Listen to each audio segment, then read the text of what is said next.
This is a test rig for the air assist setups. What I'm using is, since this will be used for both engraving and cutting, I'm using a solenoid valve in the middle here that can bypass this adjustable valve for engraving settings. Here is the pumping units that connect to the solenoids, and then here is an approximate length of the length of tube used in the 60-watt machine, which then goes to the lens tube that then fires the air through the anemometer. So this will be the setup for the different tests, and I just connect that to the wall basically. So this is what will be used to test the different setups on air assist.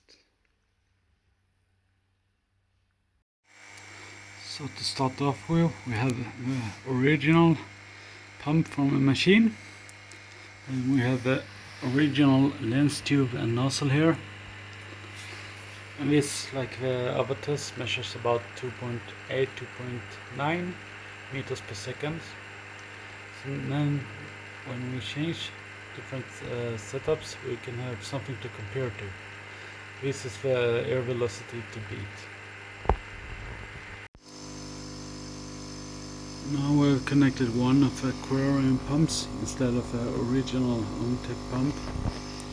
And we're getting about 2.7, 2.8, so slightly lower than the original pump.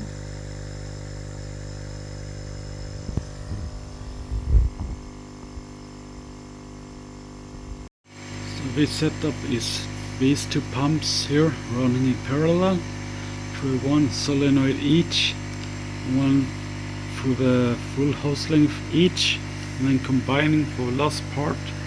That gives a reading of just under 4 meters per second. So this setup is using two pumps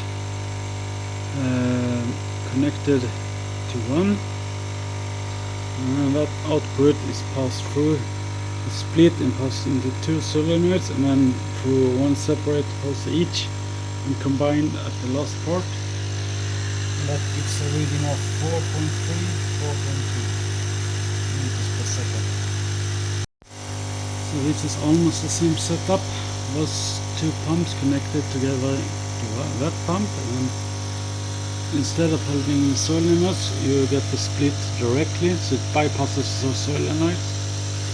That gives a reading of 4.5 meters per second.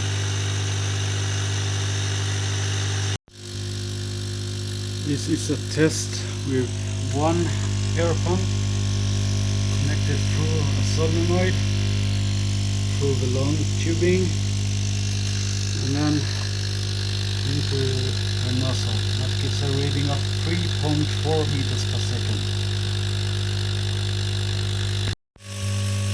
So in this test, these two pumps are connected. They run parallel lines through one solenoid each, through separate long tubing, combining into one tubing for the final part before going to the nozzle. That gives a reading of 6.5 meters per second. In these tests, all three pumps are connected. These two pumps provide air to the central one that pushes through one tubing that splits into two at the solenoids, running through two separate air tubes to the final tube, and then down the nozzle. And that gives a reading of about 7.1 meters per second.